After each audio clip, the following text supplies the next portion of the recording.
You're about to watch a clip from the Videomaker podcast. If you want to see the whole episode, click the link in the description.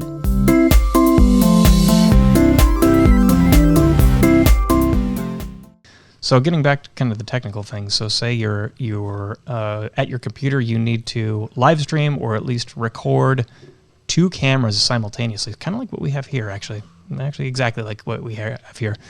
Let's talk about like the easy ways to do that. We're talking about how do you get more than one camera into your computer at a time. Yeah, well, and honestly, the difficulty is the same if you're talking about some other camera other than a webcam, right? So if you're talking about one camera getting into your computer, it's not, one plus a webcam. Yeah, or regardless of what, if you're just trying to bring a camera into your computer, if it's one or two or what have you, you run into this issue.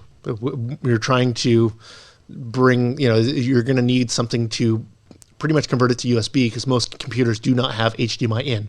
They have HDMI out, but not in. That's right. So there's no input of it unless you have a capture card of some sort, and those are kind of on their way out. So, you're really just trying to have to manage that. Now, it might be you have two inputs. It might be that you want webcam and you want to do some screen share. Cool. OBS. Free. Yep.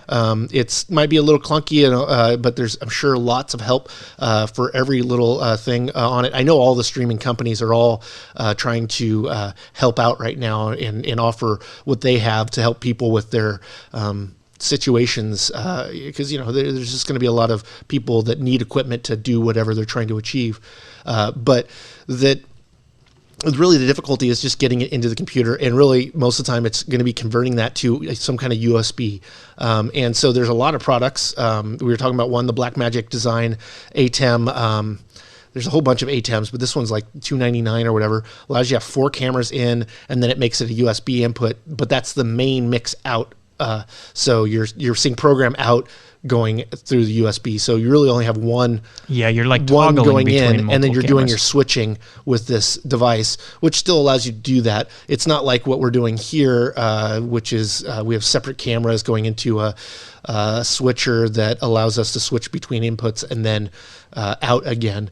This is a little bit simpler in that way. It's more linear. But really, if we're talking about the easiest way to do it, say you have 2 cameras with HDMI out, I think, well, first of all, if you have a desktop computer that's a tower that's customizable, it's the capture card. We've always thought about capture cards as a kind of outdated technology, and for the most part it is. But they still do have PCI Express capture cards where you can install them in your computer. Blackmagic has a whole line of them. Yep, They're pretty affordable. You're going to bring 4 HDMI sources into your computer. If you have a laptop, it's a little harder.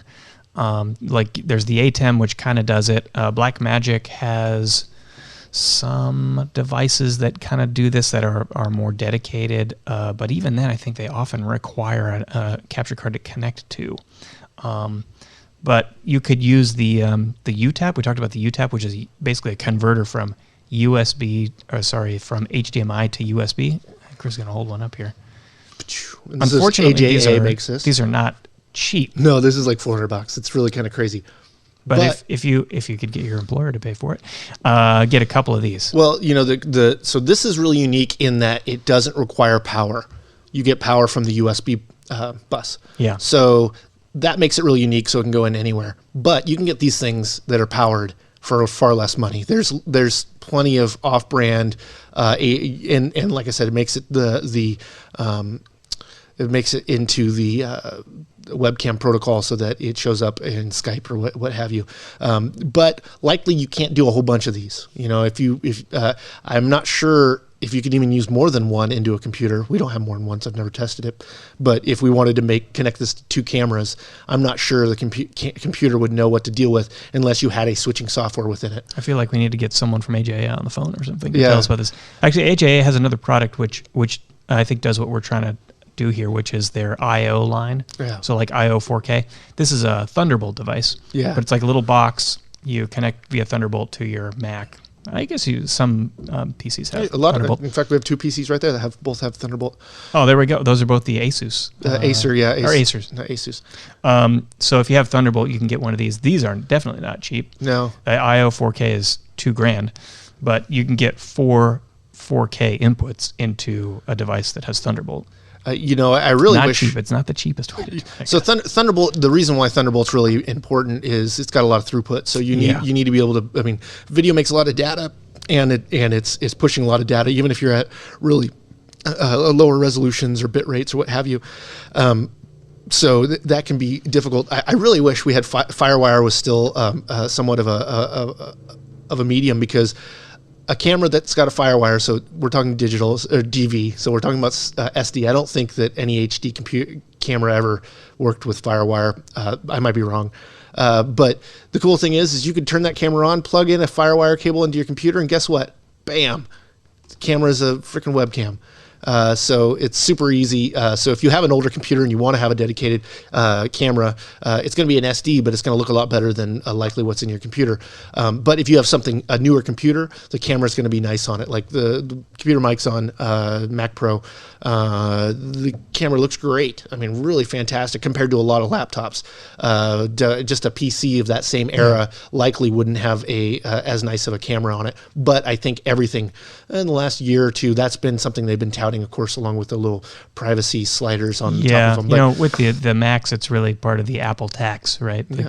Apple devices are always a little bit more expensive, and that's kind of why you get these you get the nice webcam. You get an HD or higher resolution webcam built in versus like just get the job done type. But the thing is, that's all about bandwidth, right? If you want to look good to whoever you're talking to, hopefully they have bandwidth and you have bandwidth, because otherwise the Internet Protocol is going to compress it, and they're going to get whatever they can get on their side. So beware of who you're trying to reach with your video, because if you are going to somewhere that's got dial-up, it's likely they're going to hear just your voice compressed, and the video will not look good or even work.